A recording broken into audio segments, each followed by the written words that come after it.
pababa. Baka dati pa din yan. Eh, napakataas nun. Eh, dun parang dun.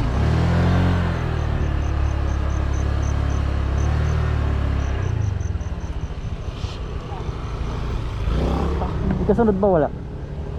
Wala.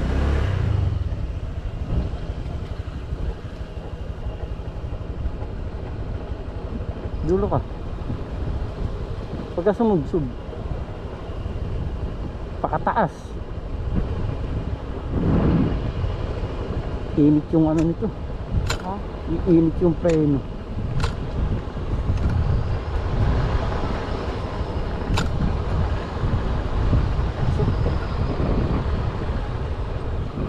Grabe. Ganda rito, no?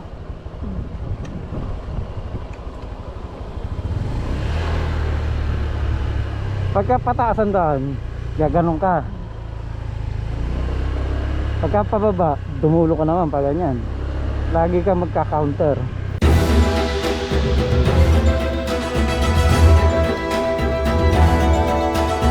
Pagkatapos nga namin ni Mrs. mag-shoot ng mga footage dito sa Sitio Baag, ay bumaba na rin kami para pumunta naman sa next spot or area. Ganto lang kami mag-ride ni Mrs. Pagdating sa destinasyon konting shoot at palipad ng drone, then alis na din kami para masulit ang araw at ang area para sa content. Hanggat maari kasi ay iniiwasan naming abutin ng dilim pa uwi o gabihin. Ang susunod nating pupuntahan ay ang Monasterio de Tarlac at ang way papunta doon ay dinaanan na namin kanina papunta dito sa Sitio Baag. Kaya babalik tayo. Mula dito ay 9 kilometers or 15 minutes biyahe papunta sa Monasterio de Tarlac. Ano yan? Dito na ang entrance ng monasteryo at ang babayaran lang dito ay parking fee. 20 pesos sa mga motor at 50 pesos naman para sa mga 4 wheels.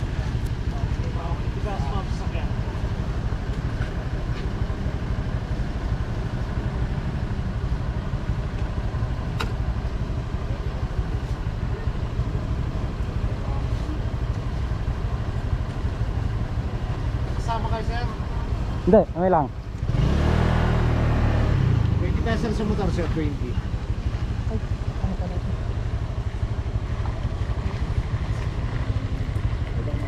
Thank you, ma'am. Thank you po.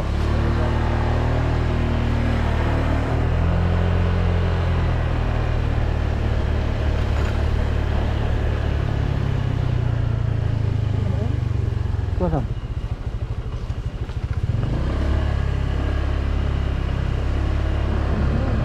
Exit na yan.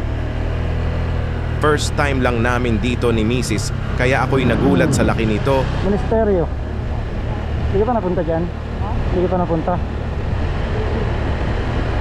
Pero hindi ko akalain na wala sila. Parang highway. Oo.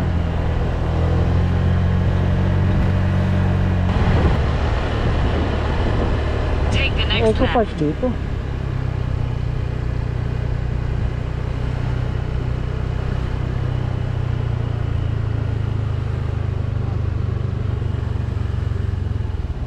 Magkahiwalay ang parking ng mga 4 wheels at motor. Dito tayo sa bandang ibaba.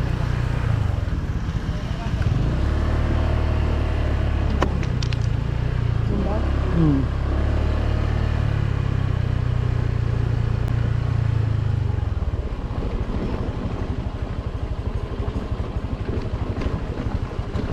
Eco Park. Saan? Dito? Ah, ito. Motorcycle parking. Ang laki nito. Ang kainan. Kainan.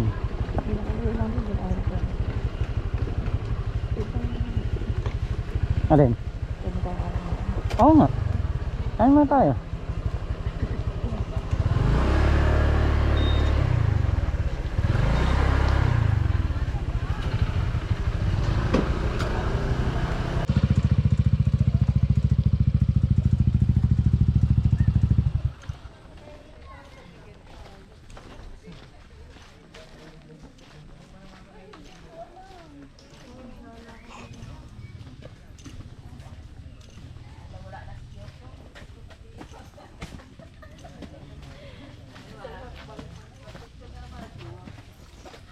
Ito.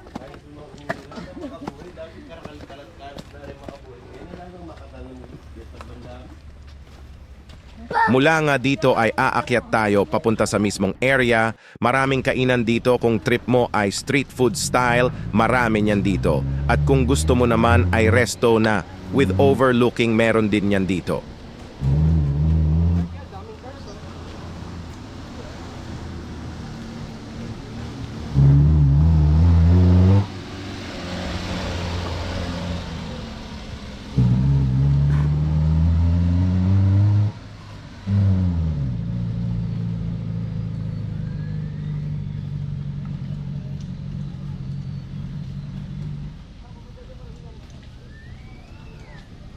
Sa mga oras na ito, kung mapapansin nyo ay medyo tahimik. Ito ay dahil ongoing ang misa sa chapel doon sa may bandang dulo.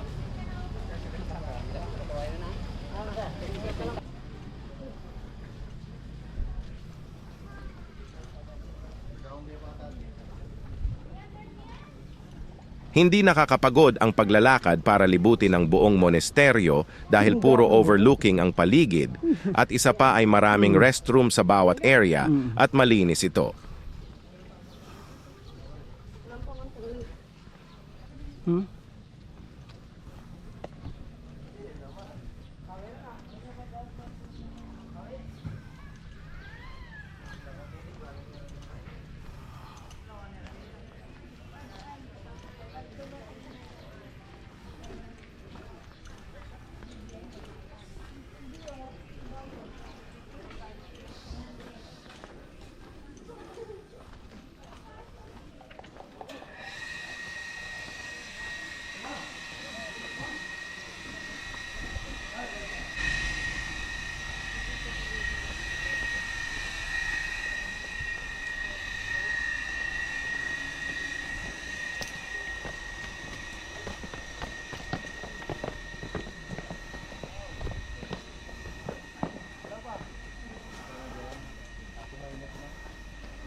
Ito naman ang statue of the risen Christ at ito ay 30-foot tall statue.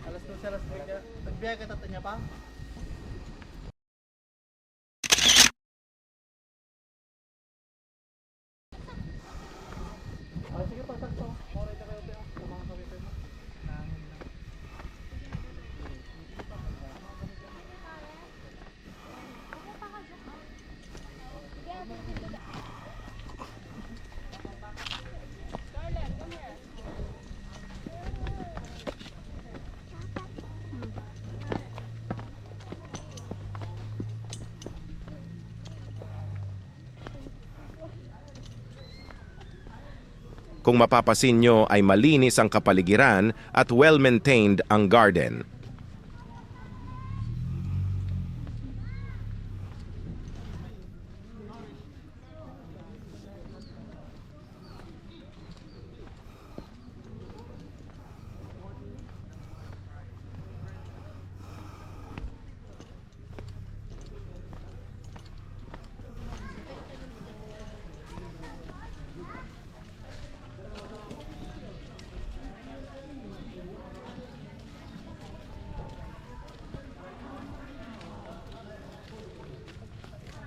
Kung kayo naman ay may baon o yung tipong picnic style, huwag mag-alala at maraming picnic area dito, lamesa at upuan para sa mga bumibisita dito.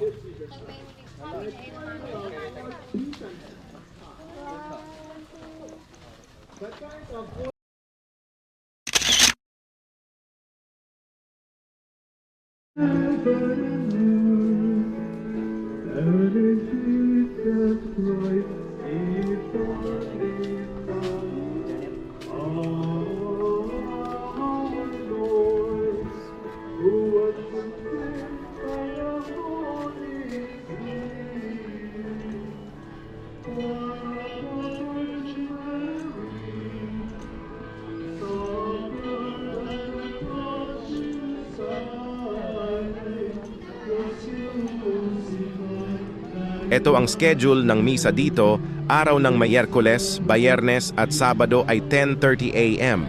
Pag-araw naman ng linggo 2 beses ang misa, 10:30 a.m. ng umaga at 3 p.m. ulit sa hapon. Kung meron kayong kasamang senior, ay pwede dito mismo malapit sa chapel ang drop-off, basta wala pang misa. Seguridad naman ay bukod sa mismong mga tiga dito, na mismo at mga vendor ay very approachable at mababait kausap, at meron ding mga pulis sa labas at loob ng vicinity. Ito yung mga resto dito kaya no worries kung bigla ang magutom, maraming kainan dito, kaya lang ay hindi natin matratry yan. Wala tayong budget para dyan.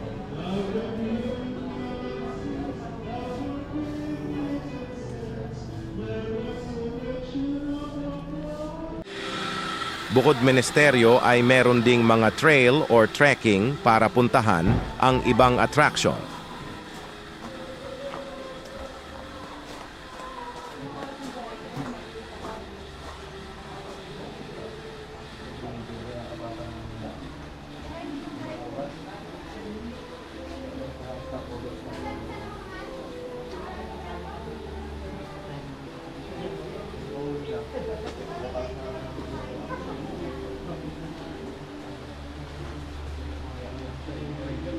Ang Monasterio de Tarlac ay nabuo sa pamamagitan ni at Katolikong Pari Reverendo Padre Ronald Thomas Achi, Arellano Cortez at mga katutubo ng Bamban Diocese of Tarlac at may basbas o permiso ni Obispo Pinakagalang-galang Reverendo Florentino F. Sinense at sinusuportahan ng gobyerno ng Tarlac sa pamumuno ni Gobernador Jose Aping Yap. Hindi lang basta ang Monasterio de Tarlac dahil nandito ang isang importanteng relic ng Kristyanismo hindi lang sa Pilipinas kundi sa buong mundo. Naimbitahan noon ang batang pari na si Father Archie Cortez ng Presidente Asosasyon ng Philippine Germany sa Oberhausen bilang guest sa World Youth Day noong August 2005 sa Cologne, Germany. Sa nasabing event ay nagkakilala si Father Archie at Monsignor Vogler Bauer of the Diocese of Essen, Germany at nandoon ang relic ng Holy Cross at may authentic papal seal na iniingatan na sa loob ng 1,000 years. Ang monastic community sa Europa ay unti-unti nang nawawala sa mga panahong iyon at nagkataong si Monsignor Volker Bauer ay naghahanap kung sino ang nararapat o karapat-dapat na bagong mangangalaga sa nasabing relic of the Holy Cross. Nang malaman ni Monsignor Volker Bauer na isa si Father Archie sa bumuo ng monasteryo o kumbento dito sa Pilipinas, ay ikinatuwa niya ito at sa kabutihang loob ni Monsignor Volker ay ipinagkatiwala niya sa servant of the risen Christ na si Father Archie Cortez ang relic artifact o piraso ng krus kung saan ipinako si Jesus at ngayon ay nandito sa Monasterio de Tarlac